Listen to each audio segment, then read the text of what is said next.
Right now, you probably believe that Neanderthals were primitive, stupid cavemen. You assume that they went extinct because they were evolutionarily inferior to us. You picture them as clumsy, hairy beasts who could only grunt in the dark. You believe that our ancestors survived because we were simply better and smarter. We live in a culture that measures success purely by conquest and dominance. We assume that the survivors of history are always the most intelligent ones. We think that extinction is a mark of biological failure and weakness. But this classic caveman stereotype is a massive scientific lie we tell. Neanderthals were highly sophisticated, creative, and deeply caring human beings. They successfully navigated the brutal Ice Age of Europe for 300,000 years. They made complex tools, created beautiful art, and buried their dead with love. They had brains that were actually larger than our own modern brains. The climate of Ice Age Europe was incredibly volatile and unpredictable. Massive glaciers covered large parts of the northern continent for millennia. Freezing winds swept across the open mammoth steppe day and night. Vegetation was scarce, meaning they relied almost entirely on large game. They hunted mammoths, woolly rhinoceroses, bison, and large reindeer herds.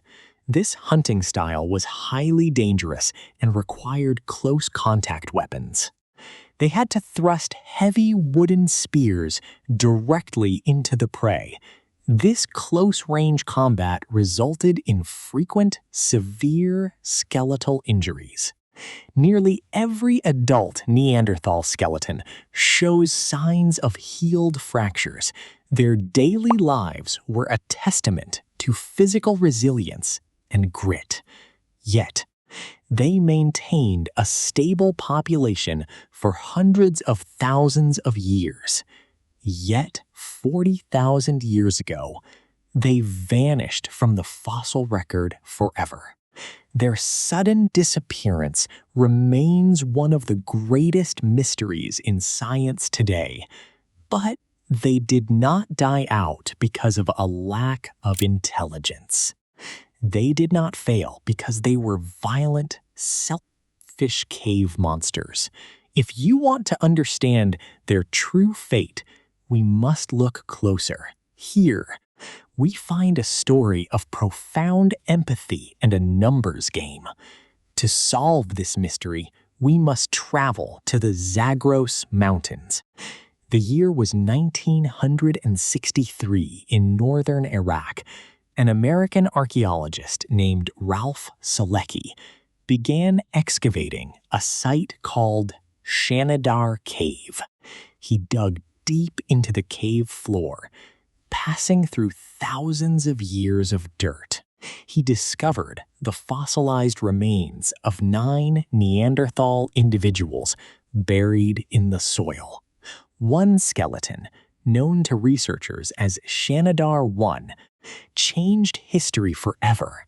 This individual was a Neanderthal man who had died at an old age. Solecki analyzed the bones and found a shocking pattern of severe trauma.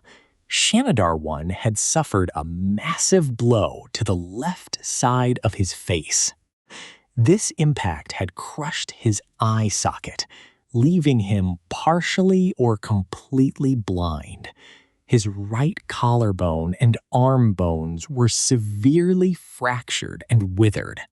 His lower arm had been amputated or lost early in his life. His lower leg also showed signs of major, long-term injury. He could not hunt, gather food, or run from dangerous predators.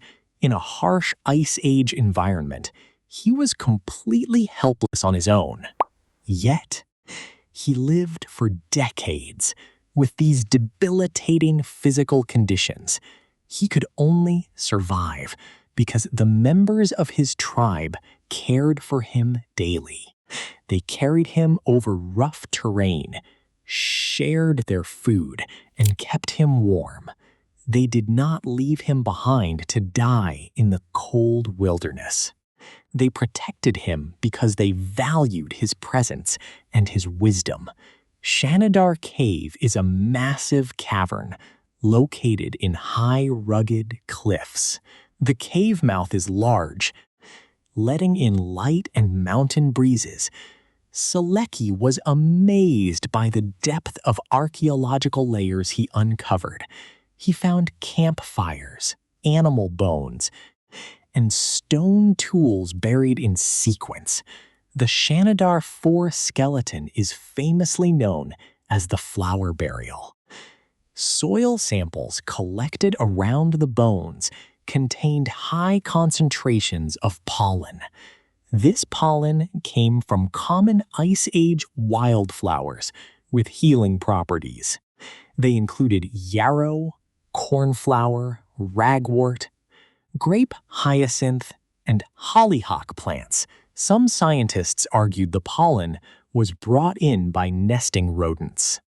But others believe the tribe placed these flowers around the body. This debate highlights the complexity of Neanderthal symbolic and ritual behavior. They cared for their dead just as they cared for living. This shared grief was a powerful social glue for their group. Shanidar 1 also had a degenerative joint disease in his spine. He suffered from severe arthritis, making every single step painful. He had a fractured metatarsal bone in his right foot, too. This injury would have made walking on uneven cave floors hard. He lived to be between 35 and 45 years old. In the Paleolithic, this was considered a very advanced old age. He was a grandfather who held the wisdom of his tribe. His survival proved that the tribe valued old age and memory. They did not discard members who could no longer hunt meat. They protected them, preserving their unique skills and oral knowledge. Solecki also found evidence of pollen from wild flowers in another grave. This suggested that Neanderthals buried their dead with colorful spring flowers. They felt deep grief, performed rituals, and cared for their vulnerable members. This discovery proved that Neanderthals possessed a high level of empathy. They lived in cooperative huddles that prioritized the welfare of the weak. But if they were so compassionate and smart, why did they disappear? The secret lies in the unique organization of their evolutionary brains. Neanderthals evolved in the low-light environments of Ice Age Europe. Their bodies adapted to the cold, dark northern latitudes over millennia. Neuroanatomical studies show that their brains had very large occipital lobes. This is the area at the back of brain responsible for vision. They needed massive visual processing power to hunt in the dim light. But this visual adaptation came at a high cognitive cost for them. With more brain space dedicated to vision, other areas were smaller. They had smaller cerebellar hemispheres and parietal lobes than modern humans. These brain regions are crucial for managing complex social relationships. Because of this brain structure, Neanderthals had smaller social groups. They lived in tight-knit family bands of about 10 to 15 individuals. These small huddles were highly efficient for local survival in the cold, but they were vulnerable to sudden environmental changes and disasters. If a disease struck a small band, the entire group could vanish. Parietal lobes are responsible for spatial processing and social networking. The cerebellum is involved in motor control and cognitive flexibility. Homo sapiens had significantly larger cerebellar structures than Ice Age Neanderthals. This difference allowed our ancestors to manage larger social groups efficiently. We could coordinate movements and information across vast, complex networks. We could maintain alliances with groups we rarely saw in person. Neanderthals relied more on face-to-face, intimate physical contact. Their alliances were deep but limited to their immediate local band. When resources became scarce, they could not call distant allies. They were trapped by the physical limits of their small group. This cognitive limitation proved fatal during rapid Ice Age climate shifts. Genetic analysis shows that late Neanderthal populations had low diversity. They were highly inbred, with parents often being close cousins. This inbreeding accumulation reduced their fertility and immune system strength. It made them vulnerable to new pathogens brought by our ancestors. Their birth rates fell slightly below their average mortality rates. Over thousands of years, this minor difference led to extinction. It was a slow, quiet demographic decline over many centuries. They did not vanish overnight in a single violent conflict. They slowly faded as their huddles shrank in size constantly. Homo sapiens, however, evolved in the bright, open savannas of Africa. We did not need massive brain space dedicated to low-light vision. Instead, we used our brain power to build larger social networks. Our ancestors lived in interconnected tribes of up to 150 people. This larger huddle size gave us a massive evolutionary advantage over them. If one local band suffered a food shortage, they could ask allies. They shared vital resources, tools, and ideas across vast cultural networks. They traded raw materials and genetic diversity over hundreds of miles. Neanderthals, in their isolated huddles, did not have this safety net. When the climate fluctuated rapidly, their small groups began to collapse. They suffered from severe demographic bottlenecks and inbreeding depression. They did not lose a war of intelligence against our ancestors. They simply lost the numbers game of social network size. But their story does not end in cold, tragic extinction. The latest genetic science has revealed a beautiful, unexpected twist. In 2010, scientists mapped the Neanderthal genome. They compared their ancient DNA with the DNA of modern humans today. They found that Neanderthals and Homo sapiens interbred in the past. When our ancestors migrated out of Africa, they met Neanderthals. They did not fight a war of total violent annihilation. Instead, they shared fires, stories, and lived together in huddles. They saw each other as fellow human beings worthy of connection. Svante Pääbo led the team at the Max Planck Institute. They extracted ancient DNA from Neanderthal bones found in Croatia. They used advanced sequencing technologies to reconstruct their entire genetic code. They compared this code with modern genomes from different geographic regions. The matches showed that interbreeding occurred in the Middle East region. This happened shortly after Homo sapiens migrated out of their home. The children of these unions carried genes from both human lineages. These hybrid children were accepted and raised by the human Huddle. Their genes were passed down through many thousands of modern generations. This shows that we are not entirely distinct from our cousins. We share a common genetic and evolutionary history with them. This genetic legacy helps us fight off common modern viral infections. Neanderthal genes provided crucial immunity traits for the northern climates. They had spent millennia adapting to the local pathogens of Europe.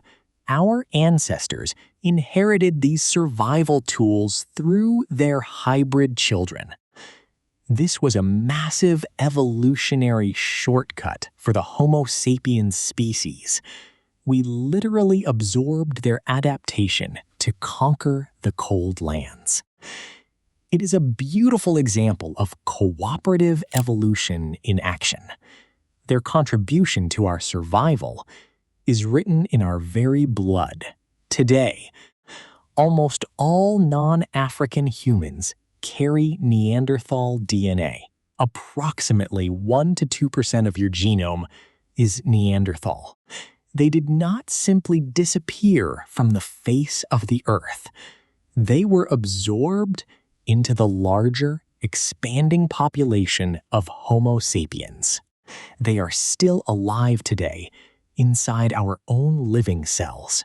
Their ancient legacy persists in our immune systems and our skin. The Neanderthal Huddle was not a failure of evolutionary adaptation.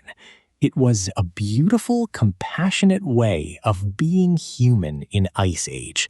They cared for the blind, the crippled, and the dying with love. They survived for 300,000 years through deep cooperation. This is longer than our own species has existed on Earth. We must honor the Neanderthals as successful human evolutionary experiments. They survived longer in Europe than we have so far today. They developed sophisticated methods of tool-making and animal skin preparation. They painted red ochre symbols on cave walls in Spain. They wore eagle claws as ornaments to express their identity. They had a rich inner world of meaning, art, and love. We must stop using their name as a simple insult today. They were a beautiful expression of the human capacity for connection. They showed us that care is a fundamental human evolutionary trait. We must stop measuring success by dominance and global expansion. We must realize that the Neanderthals were not inferior to us. They were our brothers and sisters in the human family tree. Their extinction was a quiet, demographic absorption into our huddle. They teaches us that cooperation is the ultimate human superpower. We did not survive because we were selfish, independent killers. We survived because we knew how to connect and share resources. Right now, our modern world is suffering from hyper-isolation. We live in large cities but feel completely disconnected from others. We have forgotten the tight-knit intimacy of the ancient huddle. We must rebuild our social networks to support the weak. We must value empathy and connection over simple commercial efficiency. We carry the DNA of survivors who cared for the blind. We carry the legacy of humans who buried dead with flowers. Let us remember the wise, quiet cousins of our past. Let us open our hearts to the cooperative spirit of Huddle. If this video changed your perspective, leave a like today. Please subscribe to our growing channel named Ancient Huddle. It helps us share these stories of human evolution with you. Thank you for watching, and remember to cherish the huddle.